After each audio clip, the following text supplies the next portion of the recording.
Kevin, I was watching, you were watching. It was the middle of 2020. WWE were in the dark days. This was a time where, I mean, you've got a mask on at the moment. It feels like we're in 2020 all over again. We were watching Jey Uso hosting karaoke. We were watching Braun Strowman feuding with The Miz and John Morrison for the Universal Championship. Slime Time Live segments. SmackDown was absolutely horrible. Raw was no better. And then Roman Reigns re-emerged after a little hiatus in the middle of 2020. He emerged as a new heel, like this different persona at SummerSlam, and the rest is history. Roman won the title literally a week later at Payback, and he held the title for 1,316 days. By far the longest reign of the modern era, that's for sure. Kevin, today we're going to do like a whole piece, a whole lot of questions and discussion on this reign. There's a lot to go over. Now that it's over, we can be a bit more objective, particularly me. Your objectivity remained the same throughout our Elite Heat podcast on this. Right. For me, though, it was more so, I want to see Cody win, boo, boo. But now it's over. I can be more objective. Pal, firstly, how you doing? I'm good, pal. So for those of you that are wondering, I'm wearing a mask because I have mold in my room that I'm sitting in here where I'm recording my my podcast. So essentially, I was doing some schoolwork the other day and I had trouble breathing, and I was like, oh, why can't I breathe in this room? And then look online, it's like, oh, check for mold, and sure enough, I found mold in this room. So gotta wear a mask so I don't breathe all that stuff in. I'm doing this for you, pal.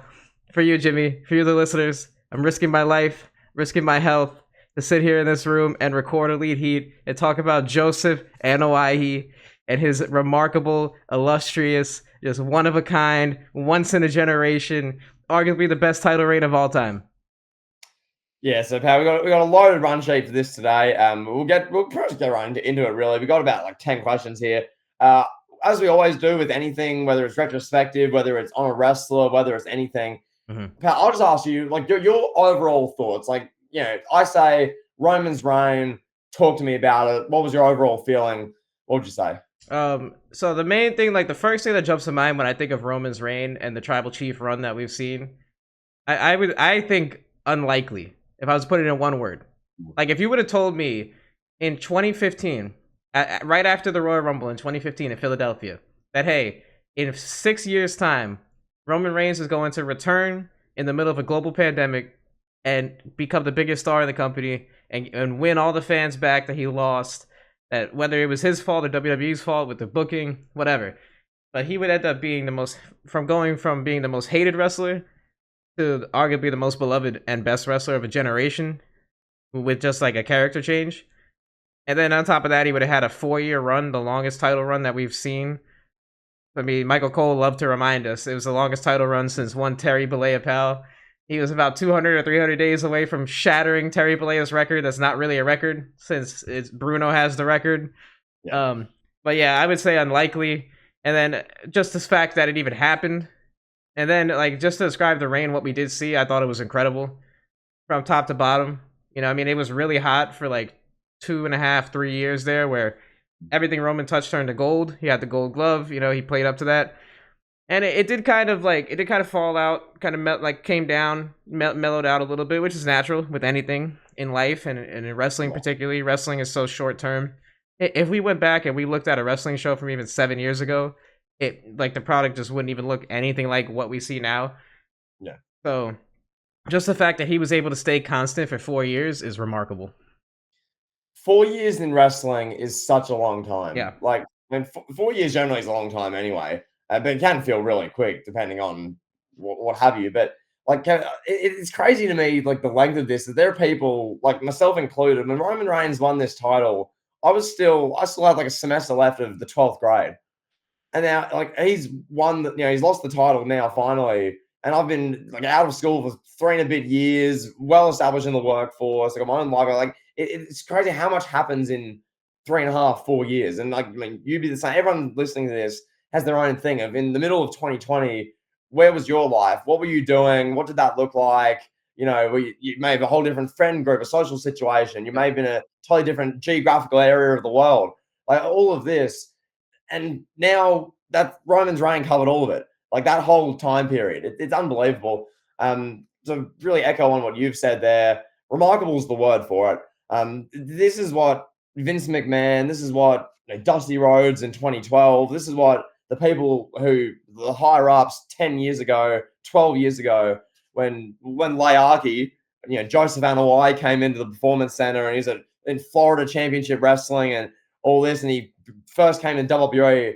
This was like a pipe dream for them. Like, how can we get the WWE to a stage, and how can we position this to where Roman's the guy having the run for an extended period of time? And as we've discussed, and as everyone knows, the Roman's legacy, there was a 4-year period there, 2015 to 2018, where it did not look good.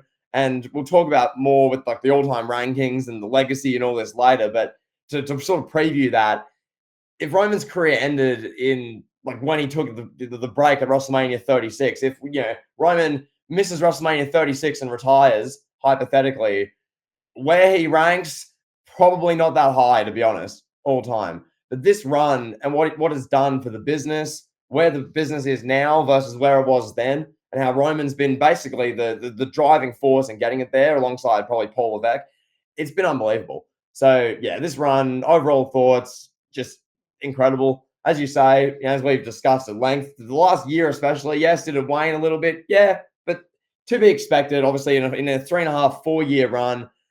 I don't expect it to be perfect or incredible every month. There were some times where it was a bit like, but I cannot ignore 2021. My whole channel was me making videos on this run, how great this run was, the legacy of this reign, appreciating it as it was happening. Because this was something which I was big on. We shouldn't have to wait for this to be over to actually appreciate it. Call this what it is. This is the best reign in the modern era as we're living it. That's what this is. So, yeah, fantastic reign, Kevin. And that being said, I want to transition to you here.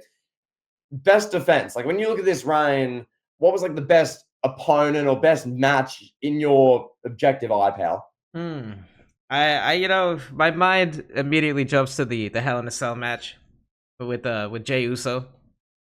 Like that's the one that comes to mind. But I think, I mean, to avoid having recency bias, I do think the WrestleMania 40 main event that was just, I mean, that's everything that you want in a pro wrestling match. That's the perfect storm. It had investment. People wanted to see one guy win. And then there was people that wanted to see Roman win and Cody, and it was just, it had everything. It had the tension, the star power, the big fight feel, all the craziness mixed in with The Rock and Cena and Undertaker and everybody being there. The quality of the match was really good too. So I'd have to say that WrestleMania 40 main event, the last one, the last dance, pal, if you will, for Roman Reigns and his title reign, I think that takes the cake for me. Yeah, I mean that's for us to go-to answer, albeit the recency bias. Well, one I want to say is the Sami Zayn match at Elimination Chamber. That was from a good last one year. too. So many, man. So many. That because the thing with that one, that was the most emotionally invested I was of any title defense, I guess, in the build. Yeah, Because go back and watch that review if you don't believe yeah, him. He was extremely emotionally invested. yes, we made the dumb decision to hit record 2 minutes after the show ended, which is a terrible idea. Anyway, pal, when I look at that match and everything that led into it, the way they told that Sami Zayn story and his involvement with the bloodline and his stuff with Roman, the tension and the stuff with Jey Uso and the Usos generally, and the way they told that story, it had that RVD John Cena One Night Stand '06 feeling to it, or that CM Punk Cena Money in the Bank 2011 feel of Roman enters Montreal. Like this all conquering Roman Reigns, pal, held the title 2.5 years. He hasn't got close to losing. There's always cheating. He's going to win every match. Everyone hates him. And he's going to walk into Montreal with 18,000 screaming Sami Zayn fans doing his theme song, cheering, ole, ole, ole, pal. It had that real, like, oh my God, I have to say this. Like, I remember that SmackDown, like the day before, where Sammy cut the promo where he swore, he was swearing in French, pal. Oh, and he was basically crying almost, yelling down the barrel of the camera at Roman Reigns. He slammed the microphone, and Michael Cole was yelling on commentary, tomorrow night. And you got the do do do do do do do do, and the whole thing. And then you got to the match, and the match was 20 minutes of a great match. And then ref bump, cheating, etc., etc. Roman wins, but yeah, that to me, as far as like not the match he lost it in, but the rest of them, that was the best. or the WrestleMania 39 main event before the Sokoa interference. That was incredible. It was. But yeah, I want to throw out just a fun match. I don't remember what show it was, but it was a Royal Rumble, and it was Roman versus Kevin Owens. Which one was 2021? 2021? Yeah, I know they wrestled twice in 2 years. They wrestled twice. Yeah, it was the hardcore match. The hardcore match was fun. Yeah, whatever it was. Yeah, yeah, that one. The empty arena. That one was fun. That one was pretty good. I mean, he had so many, bro. Just to shout out some more. Like, I thought the match with Finn Balor was really fun. The one that they had with the return of fans, where Roman puts the mask on in the middle of the match. Like, I mean, just so many good moments, pal. It's hard to really say like there was one great best title defense. Yeah, the SummerSlam 2022 one, the last man standing. Oh, with Brock, incredible. Yeah, that was so awesome. Like, that's one of those matches which, I mean, I say it a lot. You say this as well. If you want to show someone who knows nothing about wrestling or just doesn't like wrestling, just a match in the last couple of years, that's one of your go-tos. That's a good one. That was two, top 15 all-time guys. You've got the world title on the line. Yeah. You've got, it's great match. Hardcore. The ring got flipped with the tractor. Like, that's something which, I mean, we watched the time, was like, oh my God, what are we watching? And you show anyone, you got Brock and Lesnar flipping a ring with a tractor. Roman goes tumbling down. Like, it's just brilliant stuff. So that was great. There's so many. I mean, the other one I want to mention, this wasn't a technical defense. Then we'll get to the storyline soon, but the Survivor Series 2020s, this was still early days. Drew McIntyre, Roman Reigns, title versus title. And that storyline, you're always number 2, Drew. I'm number 1. You can't be me. You only were champion because I took a break. Like, when he ended Drew McIntyre as a face. Yeah, that was rough. Yeah, the Clash at the Castle match was really good. That was an incredible match just from like a standalone match. But pal, should we talk about the best storylines? Oh gosh. Oh yeah, go ahead. Do you want to start us off, pal? Oh yeah. So what I think best storyline, there's really 2, right? That are like 1A, 1B for Roman Reigns' title reign. It's a storyline when he first became the tribal chief with Jey Uso. That was just like, I mean, that was a revelation for us that have been watching wrestling for the last 10 to 15 years prior. It was like, wow, we're finally getting something good to sink our teeth into. Yeah. And it wasn't just like, because we did get good storylines throughout the PG era, but it was like when The Rock came back. The Rock felt like coming back. Here's a good storyline with Cena, and then they butchered that. Or if it was like CM Punk just carrying like some clown on the microphone, But this was like a legitimate like storyline that you could get invested in week to week for an extended period of time. For I don't know how long the storyline went. In like looking back, what, like 4 months? Probably from like September of 2020 to like January, February of 2021. Yeah, about that is as soon as Roman came back, the week after he won the title, they did like a Fatal 4-Way number 1 contenders match, which I remember that vividly on SmackDown. I'm watching it like, okay, it's like Jey Uso, I think it was Sheamus, I think it might have been Braun Strowman. It's all these guys. I'm like, okay, Sheamus will probably, because as you know, we were conditioned at that time to, okay, we'll probably get Braun Strowman winning the match. Oh, Strowman versus Big Dog Reigns again. Like, that's what the time period was. So then Jey Uso won. I was like, oh, what?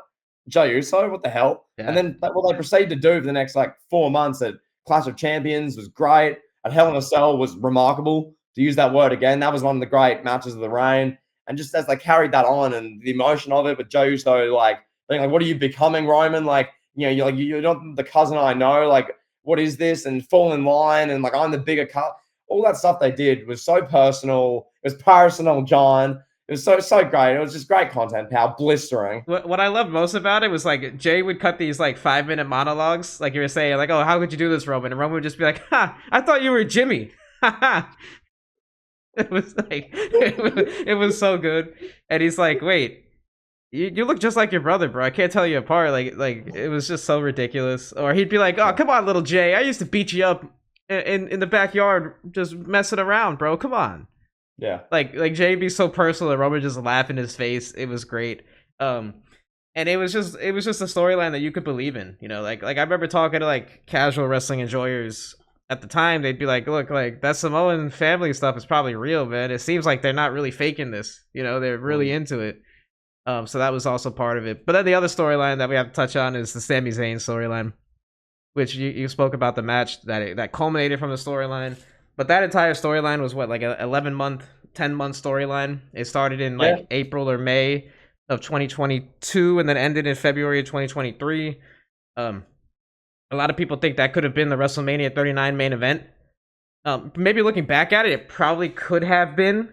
You could have had Sammy win the Royal Rumble and just avoid all the mess we got with Cody. Like that could have been probably the way to go. But I understand why they did it at Elimination Chamber to get that once in a lifetime reaction. Mm. But just focusing on the storyline here for a moment, it was like Sammy was like trying to be, like ingratiated into the family, into the bloodline, and everybody's like, Roman's like, nah, we don't trust that guy, nah. And then he ends up winning over Jay's heart, and Jay's like, come on, he's a nice guy. And then it was like every week it was like a cinema segment. That's when people started using that term cinema to describe what the bloodline was doing. And it was like that just about every week. Like you would get this like incredible segment with like Jey Uso and Jimmy. Like Jimmy's like, "Come on, we don't trust Sammy," and Sammy's like, "Well, but I love you guys," or whatever, whatever the case may be. Nothing really specific jumps out to mind right now as I'm talking. It's probably the mold pal, but just phenomenal storyline. Arguably the best storyline of the 2020s. Yeah. No, I'd say so. And yeah, I mean, even like the other one I'd mention, which this wasn't like as good as the two you mentioned. I'm not going to say it was, and it just wasn't. But the one I personally liked at stages was Roman Reigns and Brock Lesnar with the Yes. Paul Heyman stuff, Mm-hmm. because the storyline is very simple. Brock Lesnar's like, bruh, like Heyman, you were my manager like my whole career. Now you're with this maggot. Like, what are you doing? You're with this clown. Like, excuse me. And then Brock, as the alpha male of the species, in like primal cowboy Brock form, babyface Brock. Yes, there was some stuff. Obviously, yeah, Roman got COVID when at the day one show, and Roman may have lost the title. If you listen to some people at day one to Brock, and that may have happened, but it didn't, pal. Thank God in hindsight. And WWE marched on with the reign. The butterfly effect, pal. Anyway, so yeah, I mean, there was that, but some So of that stuff was really wait, hold good. on. So you're saying that decision, right? Well, that not even decision, that outcome of Roman getting COVID, not appearing at WWE Day One, that led to a butterfly effect that then led to Vince McMahon getting investigated by the feds and being outed, all because Roman got COVID on New Year's Day, 2022. Not what I'm saying, but okay. I'm just For me, kidding. pal, Just kidding, everyone. yeah. So Those are very those are some of serious the allegations, pal. Not something to joke about. I know. Yeah. So there's that one. Now we move on. Let's talk on the other side of it. As far as like parts of the reign, whether it's storylines, title defenses, that maybe just didn't hit, that just didn't click the same. Pal, do you want to go first on this as far as ones that just didn't hit the mark, pal? Sure, yeah. Or So I'll go like, okay, if we're talking worst title worst title defense, I'll start with that. There wasn't a lot of really bad ones. There wasn't a lot. We got to say that up front. One that comes to mind for me is versus Edge and Money in the Bank. I believe it was Money in the Bank 2021. For whatever reason, that match just didn't really feel like it was on par with the rest of them. And it kind of like, in a way, validated the decision to have Bryan Danielson insert himself into the WrestleMania 37 main event. Wrote himself in creatively. He was a part of creative that time. Yeah. Right. It's like they didn't really have the chemistry. And not to say that it was a bad match, it just wasn't on the level of some of the other matches. I'm struggling to think of some other, like, I mean, Cesaro. I'll give you a couple. Go ahead. And there weren't many that were like this reign. I will say, as match quality wise, this reign was so much better than the CM Punk 434 reign, which some people might think that's a hot take. Punk's 434, I lived it. Matches against Ryback and Hell in a Cell with Brad Maddox low blowing. You had matches against Kane and involving Kane all through the middle of 2012. You're giving me PTSD. Make it stop. I know. Some of those matches, like at the triple threat match at SummerSlam with the Big Show and Cena, where AJ restarted the match, like, okay, Gross. Stuff like that. Punk's reign in the 434 had some howlers. Roman's reign, the only real couple which are like, yeah, whatever. There was a match against Braun Strowman on like a SmackDown in October 2020, which is like forgettable. No one remembers it. It's like, who cares? The Fatal 4-Way, the Royal Rumble you watched, that just didn't hit. Yeah, like, I was gonna say that one too. Yeah, because like that match wasn't. You had what was that? LA Knight, Orton, Styles. It wasn't like a personnel issue. It was just the fact that it was 1,260 days into the reign. Everyone knew Roman was winning. It was like second on the show. It was a bit like, oh, here's Roman. Oh, Roman wins. Hey, like, Yeah, I have a yeah, dialogue plan on that, but it's I'll save it yeah, for a different question. So continue. Well, let me open the dialogue for the worst storyline. Maybe mm, a bit of a hot take, but for mm, me, I don't know if it's the worst, but it's the one that comes to mind first. And it's last year, WrestleMania 39, the storyline with Cody mm, Rhodes. yeah, That was, I mean, we were on the heels of this huge storyline that just climaxed with Sami Zayn, and then Cody mm, was like, "Hey, I'm back from a torn pec. Hey, let me take Sammy's spot." And we didn't really get much of a storyline. Like it was mm, just Roman kind of like, "Oh, your dad's dead. Ha ha ha. Your dad thinks I'm the future of the company. He thought I was the future of the company in 2012. Ha ha. You were a mid Carter, bro." And then Cody just getting impassioned and being very emotional. Like they yeah, didn't really develop into what it could have been, given the yeah, talents that were involved. What we did see this year going into WrestleMania. yeah. So yeah, and I want to say this while we're here. Did you see the reports that came out that validated that Roman Reigns played political chess with Vince What? McMahon and Paul Levesque last year at WrestleMania 39? Did you see this? I did say that. I did say So that. Roman Reigns, you've been saying this for like a Yep, year. Roman yep. Reigns stepped into a creative meeting with Paul Levesque and Vincent Kennedy McMahon with Vince McMahon from Zoom because he wasn't allowed to be in the building, pal. And he said, "I am not doing the job to Stardust." I don't know if you said that word for word, but I mean, if you read the Yeah, report, Roman was like, "Look, we're not doing it, bro." And then Triple H yeah. was like, "Hey, Cody's a big star. He's got it in the ring. There's nobody else that could do it." So then they Mm, compromised and agreed on doing the WrestleMania 40 thing, which I think turned out better anyway. yeah. We could debate that forever, but I really feel like if Cody just came back, won the title at WrestleMania 39, everybody would be like, "Fuck Cody, we hate him. We want Roman back."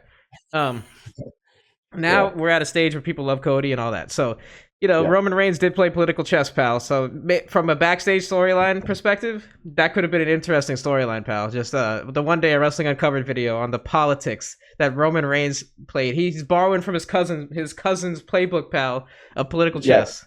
Well, pals, the other thing, I don't know if you saw this, and this may or may not be true. I was in the gorilla position backstage when Cody walked back at WrestleMania 40 after winning the title. Apparently, Roman Reigns wasn't back there to congratulate him backstage. Apparently, I don't know how true that is. I did If not that see is that. true, that is Despicable, questionable, but we'll despicable. see. We'll see how the dominoes fall on that one. But yeah, just a recap. Worst story. There wasn't really like a storyline where you look at it and go, "Oh, that sucked." It's been a theme of I guess the Triple H era from with the pen, for instance. There's a lot of like it wasn't like horrible. Yes, probably one thing. I mean, I mentioned Roman Reigns and Brock Lesnar, the positive side of it. That did have a negative side. That storyline, like the build to WrestleMania 38, Ugh. where it was the greatest, biggest match ever, the greatest main event, the biggest main event, as WWE buried the whole male locker room to promote those two wrestling. That was a bad storyline. That and Charlotte Flair and Ronda Rousey collectively made me quit watching and quit making videos for about 9 months there. So those two, yeah, the negative of Roman and Brock, like when that was bad, that was really bad. When that was good, that was quite good. So yeah, there you have that, pal. Is there anything else you want to say on that, or do you want me to ask a blistering Yeah, question? I'm anxiously awaiting for your blistering question. Kevin, how does it feel that Roman Reigns showed up for you at Royal Rumble 2024, but refused to show up for me at Elimination Chamber 2024? He refused to grace me and the Australian audience, the audience in Oceania, with his presence. But you in Florida, with the crowd who barely made any noise, you got graced with his presence because, okay, thoughts? Well, I love the way you worded that. I thought it was great. I got to see Roman Reigns live and in Yeah. person for one more time. Ooh. I enjoyed it. I soaked it in, pal. I acknowledged the tribal chief, as you should. So the funny thing about this is like we talked about this where Roman when he sat backstage with Paul Levesque and he's like, the people want to see me wrestle Randy Orton 1-on-1. The people want to see me wrestle LA Knight again for whatever reason. I beat that jobber.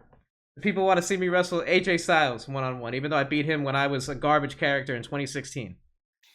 Instead of doing that across 4 pay-per-views, I'm not going to show up to work, pal. I'm only going to come once for the Royal Rumble. Let's do it all in a fatal 4-way. So, yeah, it was nice seeing him in person, but it just felt like a cop-out match, like a multi-man match. Like, really? Like, this is an epic title reign, and we get just a random multi-man match? Like one guy was somebody that he beat 2 months prior in Saudi Arabia. Like we couldn't have gotten Roman versus AJ Styles at the Royal Rumble, and then Roman versus Randy Orton in Australia. Like really, like, hey, I'm about to lose the title. I'm going away for 8 months. Here, let me give you two good matches on the way out Yeah. before I face Cody. He was hardly there for the build to WrestleMania, and when he was there, he sat next to to The Rock, and just was like, "Yes, Dwayne, yes, yep, whatever he said." We didn't get a whole lot for the last like 3-4 months of that reign, and it's disappointing. And to factor into that and the previous question, I can't go without mentioning this. The SummerSlam 2023 main event versus Jey Uso was not good. Not a good match. 36 minutes, that felt like 3 hours. Yeah. That didn't hit the same way it probably like there was a certain magic about 2020, which we discussed and we'll probably talk about a bit more later. There was a magic to that and like how the storyline worked. This Jey Uso clearly was not going to win the title, and everyone knew it. And the match still went 40 minutes with like 30 minutes of just punching through the audience and rest holds, and then Sikoa and the interference. Not good. Anyway, yeah, pal, it was heartbreaking. I was there in a bay with all these diehard fans in Australia who traveled from all over the country, who are there to see these stars, the big faces. And what we got at the Elimination Chamber was Cody and Seth Rollins on the Waller effect and Rhea Ripley squashing Nia Jax, pal. That was our Australian experience. That's all we got, pal. No Roman Reigns. He refused to make the flight, even though The Rock was being paid offered of like $20 million allegedly to just make a flight to Australia and do a match. He just refused. So it's good to see no matter how much money these Samoans don't want to work, or the male Samoans, that is, don't want to work in Perth, Australia, Elimination Chamber. Nia Jax main evented. I guess Roman Reigns sat in the creative meeting and was like, "Oh, send Nia. That's a Samoan main eventer. Send her. Have her face someone." I guess. I don't know. Yeah, so bitterly disappointing. The Roman Reigns failed me as an audience member. Roman Reigns failed Australia by not showing up. So there you have it. Wow. All right, pal. Well, I have a hard hitting, bone crushing question for you, pal. Yes. Did Roman's title reign at any point get stale or feel stale to you? Yes. Short answer. I look forward to the revisionist history in, at the moment, like people saying it was like a legendary perfect reign. Well, it was legendary in some regard, but like a perfect run. I thought of people when in a year or two or three, when you got wrestling bios and our buddies, Superkick Studios, wrestling gifts, all them. I hope they keep it objective, especially when talking about the WrestleMania 39 to WrestleMania 40 part of it. I've discussed this at length, but Roman didn't show up enough. It's almost like he went, okay, we're getting through next WrestleMania, whatever. I'll do some matches against my cousins. I won't defend the title unless it's against my cousin. Oh, LA Knight's here. I'll face him in Saudi. Okay, let's get to WrestleMania. That's literally what it felt like. Roman vanished after SummerSlam. He vanished after WrestleMania. He vanished before Royal Rumble. It was a lot of like, okay, Roman's a champion. His run's legendary. He was the tribal god in 2021. He was untouchable. No one was even close to him, pal. You had Roman up here and Drew McIntyre down here, like below where the camera is. It was that low down. But you got to that last year, and there was a lot of staleness in there. Let's keep it fair here. There's a lot of staleness, and there's a lot of people going, I don't know about this. Just being objective with what happened. WrestleMania 39 happens. Roman retains over Cody. How much political chess is involved? Shoot interviews will come out about that in coming years. Stories, reports. You'll cover that, I'm sure, in videos for years to come, pal. Then from there was about a 2-month period where Roman took an hiatus and people were saying, look, give it a chance. We don't know what's going to happen in the next year. Cody would get booed and everyone would turn on Cody anyway. Whatever. Roman wrestled his family in some Civil War business and he lost it. He got pinned by Jey Uso in a non-title tag match, Money in the Bank. And then that was decent. There was some good stuff there. Then he was no showing again. Then he worked SummerSlam. That was a letdown. And by that point, you get to about Saudi Arabia, pal. You get to the LA Knight match, but Saudi Arabia. By then, people were like, we barely see Roman anymore. He can't win clean. Let's just get this on. Let's just move this on. We get the point. So, yeah, in that sense, that was the staleness part. The last couple months for most people. For me, it was the last year, but that's just me. I was a bit more cynical than most. What were your thoughts, pal? You're more objective on this than I am. talk to us from the neutral's point of view. You're a diehard Roman Reigns fan. You're Roman Reigns posters, Oh my Roman god. Reigns coffee mugs, Roman Oh Reigns my god. t-shirts. Talk to us from your point of Jesus. view. Did this get stale? I own no Roman Reigns merchandise. Just for the record, I don't own a single piece of Roman Reigns merchandise. I just want to point that out. Yeah, I mean, it got stale definitely going into WrestleMania. I was for sure disappointed getting into WrestleMania season. I thought the LA Knight match was good. I thought everything they did over the summer was pretty good. You know, the match at SummerSlam with Jay sucked, but the build up was solid, and the Civil War stuff was fun. The tag match that we got, where Roman got pinned clean there, John. And you know that was fun. Like post WrestleMania 39, all good, whatever. Going into WrestleMania season, this WrestleMania season I was very disappointed with Roman, and it felt stale. You know, it felt like The Rock had to come in and freshen everything up, and The Rock did just that. It was really like I wanted more. You know, I wanted more. The Royal Rumble match, as I've said, was a disappointment. Yeah. That was just like I don't know. I wanted to see him on TV every single week. Like he's the big, the big star. You know, and I get that's part of like the character Cody Rhodes. Like, hey, I'm here every week. You know, that's part of his character, so it kind of makes sense to not have Roman there every week. Kind of takes away from Cody's shtick. But yeah, that was really when the staleness got real for me. Like going into 2023 or going after WrestleMania 39, going into the summer of 2023. That's when the discourse started, where people were like, "Oh, this is stale. Roman, we're tired of Roman. He doesn't show up." I was still like, "Okay, still, still whatever. Like, he doesn't need to be here. He's still the big star. You know, the less he's there, the more you want to see him when he is there." So there was still some value in that. But then it was just like it got to the point where it was like indefensible. By the time we get to the Royal Rumble and he's having a multi-man match, like that was just. And then he didn't show up in Australia for this huge show. Yeah, I mean, we couldn't get like a 10-minute match, bro. Like, have him and Orton have a 10-minute stare down. The RKO Spear Fest. You know what I mean? Like, I don't know. Whatever. I digress. And I'll say this, and with what we know now, they couldn't have done the Roman Rock versus Cody and Rollins tag main event in Australia. You couldn't have done that. Right. That would have been the perfect Australia main event. Instead of like Rhea Ripley, you could have opened the show and got a big thing, but that match fit perfectly in the context of what we got. That's a perfect Australia match.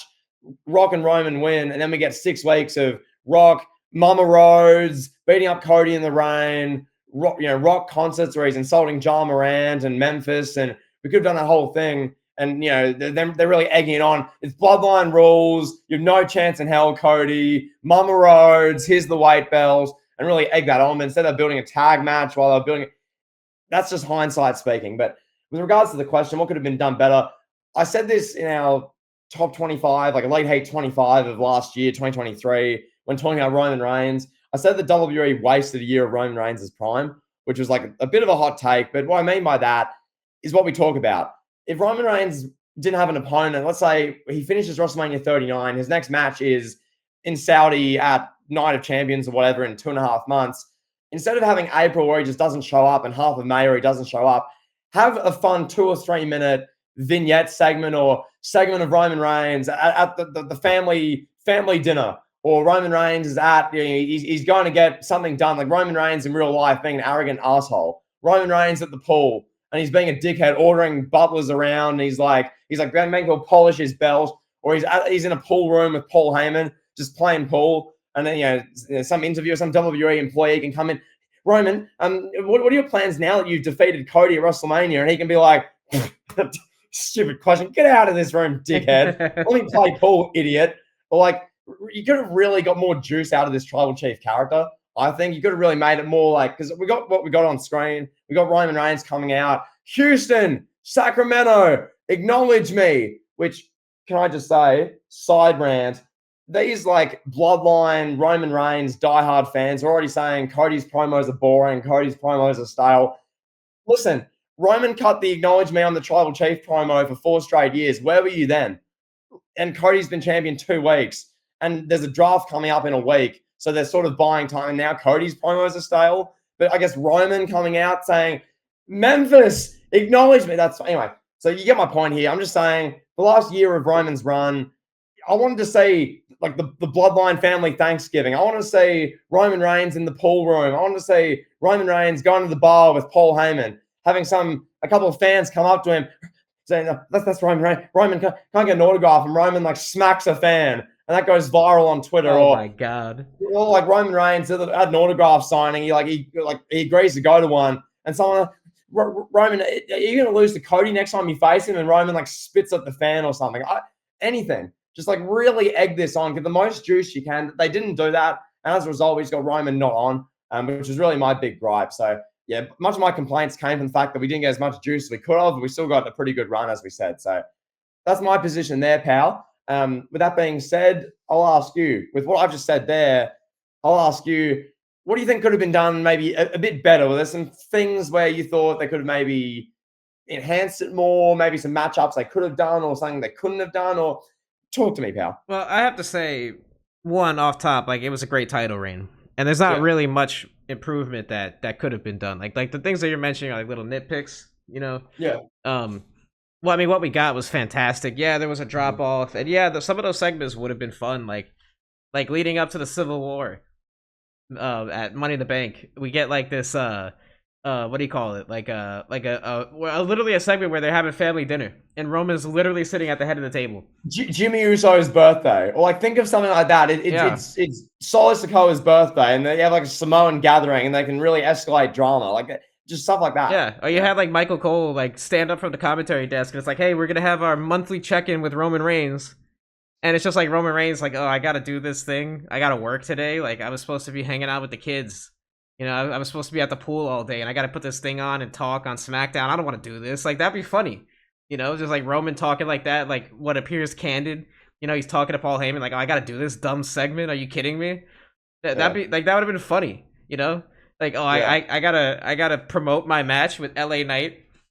Something like that. But I mean, you know, again, it's nitpicking. There's not really a lot that they could have done differently or it could have done better. Like maybe another thing that I think one thing I really do think is like a pivotal moment for this reign is the fact that they did Jey Uso again at SummerSlam 2023. That felt like the perfect time to explore a storyline with Jimmy Uso, which we never really got. We never really got the Roman and Jimmy storyline one-on-one. You know, there was always tension with Jimmy throughout, whether he wants to stay with his brother or he wants to be with Roman, what have you. But we never got that Roman versus Jimmy, and it seemed like we were getting that. And then they pivoted and went to Jey. I do think that if we had gotten maybe like a solid 6-week storyline with Jimmy and Roman that was unique and different, that would have helped with the staleness factor. Like, they didn't really need to run that back with Jey. There was no need for it to run it back 3 years later. Yeah, no, I agree. So there's that, pal. I want to ask you this now. God. Transitioning, I remember vividly, and I got thousands of views and hundreds of subscribers from doing this video. Who should dethrone Roman Reigns? Was the title of the video. I was the first one to make the video about who should dethrone him. And for context, when was that made? So this was made in about April 2021. This is WrestleMania 37, sort of like this is early to mid 2021. So this was me being ahead of the content game, on the ball. Roman's having a great run, but hypothetically speaking, who should dethrone him realistically? And at the time, there really was no one. I set on Drew McIntyre as like probably a good option because he was like the other big star at the time, but there really weren't options. And then we transitioned, Kevin. It got worse into 2022 when, as we just mentioned, WWE buried the entire roster to promote Brock versus Roman, the biggest match ever at WrestleMania 38. And we're thinking, everyone listening to this is thinking, if Brock doesn't beat Roman, who the hell does? There's no one. There literally is no one. And like, because Drew McIntyre was done by that point. He was facing Baron Corbin and Madcap Moss. Seth Rollins was like an afterthought at that stage. Like, he was whatever. And there was no one else. And then Cody came in. WrestleMania 38. Cody leaves AEW about 7 weeks earlier. He comes in, WrestleMania 38. Big moment.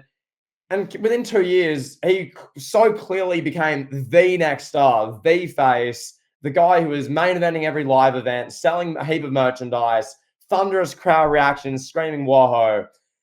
Kevin, how remarkable was it that within 2 years, Cody came in and clearly proved himself to be deserving of the heir of the throne, face of WWE mantle, whatever. Mantle, I think it's Mantle. Well, so Mantle, yeah. it speaks to how great both men are in Roman Reigns and Cody Rhodes. One, how great Roman was that for 4 years he sat on the top and there was literally like nobody.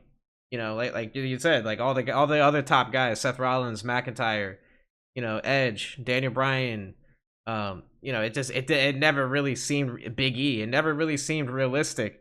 Bobby Lashley, that any of these guys could beat Roman Reigns and could fill his shoes as the top guy. It didn't feel realistic at all for any of them at any point of time. Like, yeah, you could have talked yourself into Seth Rollins winning it. Okay, Seth Rollins defeats Roman. You know, Seth Rollins is a great star. People like him overall. He's a top 30 guy all time. You could talk yourself into it. But it wasn't like, oh, Seth Rollins, you know, if he wins, he's great. I want to see Rollins every week with the championship. It wasn't really that conversation. The same with McIntyre. But with Cody, it was that conversation where it's like, Cody is the guy. And that's just how great he is and he was throughout that time frame. You know, the biggest thing that WWE did, the biggest choice, I guess, for Cody and WWE was Vince letting Cody be the Cody that he was in AEW and the Cody that he was on the Indies. You know, if Vince tries to put his spin on Cody, who knows if we're even having this conversation right now. If he's like, hey, cover up the tattoo, you're not wearing red, white, and blue, you're not wearing suits every week, you're going to do this, this, and this, who knows what kind of conversation we're having right now, 2 years after his return. So that was huge. The fact that he got to stay as the star that he was on the Indies and AEW. And he's just awesome, man. You know, he's the best pure babyface that we've had in a decade, at least. And he's so good at it in an era where it's difficult to be that. You know, it's difficult to be a babyface, really. You know, at some point, people are going to get tired of it. It's going to come at some point. He's not going to be able to be a babyface forever. He is going to have to turn heel or do what Cena did and start adapting heel tendencies and you know, have subtle heel moments. But for right now, we got to enjoy the ride, man. And it speaks to his star power that he was able to be the one to take the title from Roman when it felt impossible. It felt like there was no. It just felt like Roman was going to hold the title for 7 years, 8 years, because there was never going to be a star on his level. Like Roman is like, if we're like comparing eras, right? Roman is like Hulk Hogan in the 80s. Yes. If there was an Ultimate Warrior, there wasn't Macho Man around. There wasn't all these guys. Ric Flair, I know he was in WCW for most of that. There wasn't Andre. There wasn't all these other guys. Yeah. Yeah, there was just nobody on Roman's level from a star power standpoint. Just there was no one. And then Cody came in, and Cody became like the Macho Man of this era, or the CM Punk, the CM Punk to John Cena, or the Edge to John Cena, however you want to phrase it. And I think he's probably. I mean, Cody, you know, he might be better than some of those guys from a star power standpoint. Yeah. Than like if like an Edge and a 2011 CM Punk. Like now CM Punk's a whole different level of star. But you could make the argument that Cody right now is a bigger star than Punk was in 2011, 2012. No, that's fair. I'll just double down on what you said there and what I said before. Like, there was legitimately times where I thought the only way Roman's losing this title is either vacating due to an injury or him just vacating because it's like, okay, I've done WWE now, I'm off to Hollywood. And he just vacates it. I legitimately, in 2021 and most of 2022, believed that was all they were going to do. It was only, I would only say, it was when Cody had the torn pec Hell in a Cell match against Seth Rollins, where I was like, he can beat Roman Reigns. That was when I was like, okay, this is like a legitimate option now. Because like this was like a legitimate baby face. We thought this is like, wow. Like this isn't just like good mid card. Oh yeah, Cody Rhodes. Oh yeah, this is the guy who was in the Stardust. When I saw that, I'm like, okay, this is a main event, like legit guy who we can get behind and can be an option. So when I saw that was huge. And then Cody, what he did for the next year, 2023. I mean, you were, I guess, more sort of jaded on this than me when we were discussing it. It was a bit like, okay, yeah, Cody will come out. He'll be Cody crying. He'll be, you know, Cody, whatever. He'll be feuding with Dom Mysterio, getting emotional. Oh, I saw you in the Performance Center with your dad 14 years ago. Yeah. You were talking about that, and like, yeah, okay, but this isn't AEW TNT title Cody Rhodes. Yeah. This is like Cody's final form. Yeah, This is that final discourse has evolution. been put to bed. That discourse of Cody is going to Yeah, come out and just make everything about himself has been put to bed. yeah, yeah. This isn't the vortex of Cody, like the Jericho vortex is in AEW. This is a legitimate top star, and it'll be interesting to see within due time, as we'll talk about. I'll just transition to this, Cal, with like the legacy of Roman's reign and like how we look at Cody now. Cody's, I guess, the flag bearer of the Paul Levesque era, like the top star of the new era, which Superkick Studios claimed to be the Renaissance era, which it is. But WWE don't want Superkick Studios calling an era and labeling an era, Oh so my god. they've said the Paul Levesque era. Yeah. Nonetheless, Cody's the new face of this era. The Roman Reigns period, like how I look back on WWE as far as the eras, pal, then feel free and listeners can correct this in comments and react accordingly.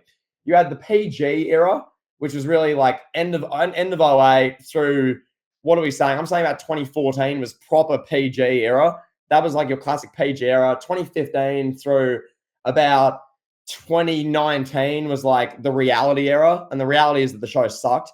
The reality was that the show was bad and Vince McMahon had given up trying. And then he was just putting out whatever and he didn't care. That was the reality. Yeah, we know what Vince McMahon was doing during that time.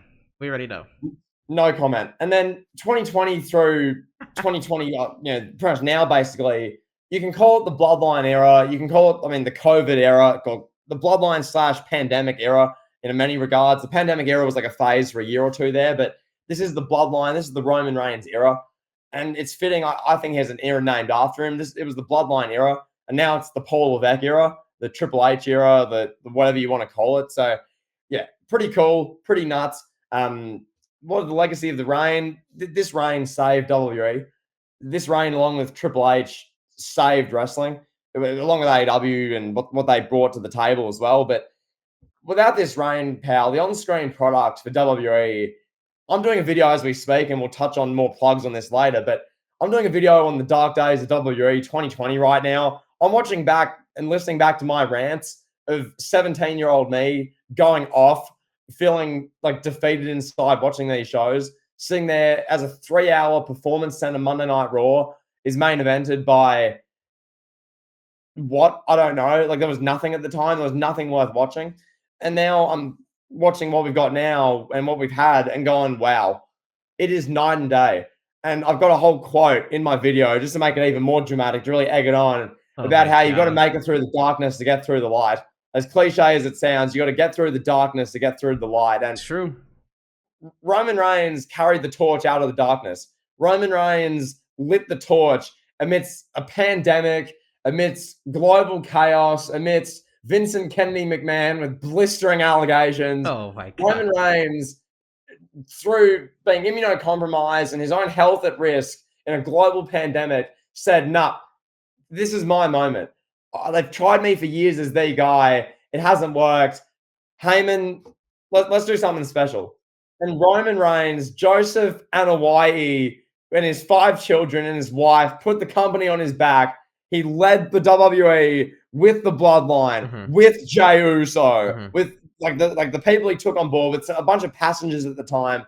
He led them through the dark days. And now we sit here, pal, Cody Rhodes and this great era, and Triple H is riding the show, and everything's great. Vince McMahon's gone, pal. Vince McMahon's exiled, pal. He's nowhere to be found. He's no contact with WWE. Right. Talk to us. Oh my god. You said so much right there. Okay, so it's kind of like a 3-part question, right? Yeah. Is Roman's title reign the greatest ever? Yep. What is the legacy? And will we ever see another reign like this? I don't want to say that we won't, because we just because we haven't seen one for 35 years or however long it was, comparing to Hogan's long title reign, like 40 years roughly, doesn't mean we won't see it again. I wouldn't rule it out that there's someone out there right now that's developing and is a young wrestler that's going to be the next guy to carry the company for another 4 years, pal. It wouldn't shock me. Yeah. Will we see a reign like this where it's constantly like really good, like in the social media era? Maybe not. Maybe not. Yeah. That's the thing. That's will it be a different era in 20, 30 years? Will content be consumed differently? Who knows? But as far as this current setup for the way WWE and content in general is consumed, I don't think in the next 10 years or so we're gonna see another reign like Roman's. Right. The answer, like to say, okay, is this the greatest reign of all time? That's tough. It's really tough to say because there's an argument for it, and we had this discussion already on a prior episode. There is a legitimate argument to say that this is the greatest title reign of all time for all the things that we mentioned, the difficulties and the way content's consumed, the attention deficit of the fan base, Yes. like Yep. craving for new stars constantly, a new champion. Oh, this guy Finn Balor's got to win. Nakamura's got to win, pal, because they have to, because they wrestled in Japan 7 years ago. Because literally, as you touch on, like half the audience, if not more, has ADD, like attention deficit disorder. Like half the audience within 5 seconds, I was on you. Like that's how it was for years. Anyway, carry on. Exactly, yeah, exactly. So the fact that Roman was able to do that is incredible, and it makes his case for the greatest title reign really strong. You know, like with respect to Bruno Sammartino, he held the title for 10 years when wrestling was a bit of a circus, and he would wrestle once a month in the Garden and in Baltimore and wherever, Massachusetts, whatever. And it's it's incredible. It's remarkable that Bruno was able to do that. You know, nobody could have done it like him. You know, he's the once in a lifetime top 10 guy all time. With Hogan, the stench on Hogan overall, just the stench on his personal life and his shortcomings as a man, I think will prevent him from being in the greatest title reign conversation. So I'm gonna say I think Roman has possibility. I think Roman's reign is top 3, maybe top 2, depending on how you look at it. I think it's him and Bruno, you know, and Roman could be number 1. It could very well be that way in 5 years. Well, I think the way you assess it, I mean, it's a combination of who he faced and like this quality storylines, quality matches, yes. But as I touched on before, what it sort of meant for the evolution of the business Absolutely, as a that whole. too. Yeah, that too. Because like I view it as 3 reigns, and you mentioned that the other 2. The Bruno one, he was the attraction that made like the WWF or the WWF as a territory be one of the territories. Like he was the one who was like the main event every time. Yep. He was like you want to see Bruno defend the title. Like that's what it was for literally 10 years, which is remarkable. Hogan made WrestleMania. And like he was the guy who was the face of the golden era in many people's eyes when they drew 33 million people to watch him defend against Andre on a Saturday night's main event in February '88, pal. Like that's remarkable. And as we'll touch on your around the world, pal. There's a stench of Terry Bollea's legacy. Oh, I can't wait, pal. We'll get to that. But for what Hogan's run did, pal, when Hogan before Hogan won the title, there were legitimate territories competing with WWE. It wasn't like WWE's just like the big don, the big head honcho. And by the time Hogan had his run, and like during Hogan's run, it was like, hey, WWE is the biggest, or WWF is the biggest wrestling territory organization going, and it is just so clear beyond doubt. So yeah, like there's that. Roman's run, as a touch, I'm not going to reiterate everything I just said, but that got WWE from the absolute, probably their worst year, and then worst years 2018, 2019, and the first part of 2020, the all-time worst content. And I've had a couple of discourses on this in my 2019 video. Anyone saying 1995, listen, Raws weren't 3 hours, SmackDowns weren't 2 hours, WrestleMania wasn't 8 hours in 1995, WrestleMania was 8 hours in 2019, okay? The content was just as bad in 1995 versus 2018, 2019, but there was like 3 times, 4 times, 5 times more content in the modern era. So it was that much worse. It was overexposure of horrible content. So Roman got us from there as the torchbearer to where we are now. So yeah, unbelievable. Is it the greatest reign of all time? I think in 5 years' time, we look at it and say it objectively was, with what you mentioned, with the stench around Hogan, with people would discredit Bruno because it was 60 years ago, like they discredit Bill Russell and Wilt Chamberlain in basketball. Oh yeah, it was great, but it was 60 years ago. It's going to be the same thing. People say Roman, what he did is the greatest reign of all time. But much the same way with Cena should be regarded in many's eyes, in Paul Heyman's eyes as well, as the greatest of all time, because he was the guy for 12 years in an era where he was on the morning talk show, he was at the gym, he was doing autograph signings, Make-A-Wish, all of that, wrestling, the face of the company, being the guy, 350 days a year, barely seeing his family. He did that for 12 years. Well, that's why Cena's viewed as the GOAT by many. So, yeah, there you have it, pal. There it is. Roman's run, I think in a year or two, it's going to go down as objectively the greatest reign of all time for those reasons. So, will we see another one like it again? When Jade Cargill wins the women's title, she's going to hold it for 3 years. But it's very different. It just is. I think what Roman did is the top male star of the company, that I don't think we're going to see that for 25 years again. No. I think we're going to see that eventually, but not for the next 2 decades. Right. Which by the time it happens, I'll be like 50 with like 3 kids, and like I'll be moving houses, pal. I'll be getting hip Grandkids, pal. replacements. I'll be getting hip and knee replacements from all my running, pal. Like it's a totally different time, pal. You'll be in the New York Journalism Hall of Fame for your work, pal, and you'll be you'll have articles written about you, pal, for your legacy and your achievements. So it'll be a totally different time. There you have it. Thank you. Yeah. All right, pal. So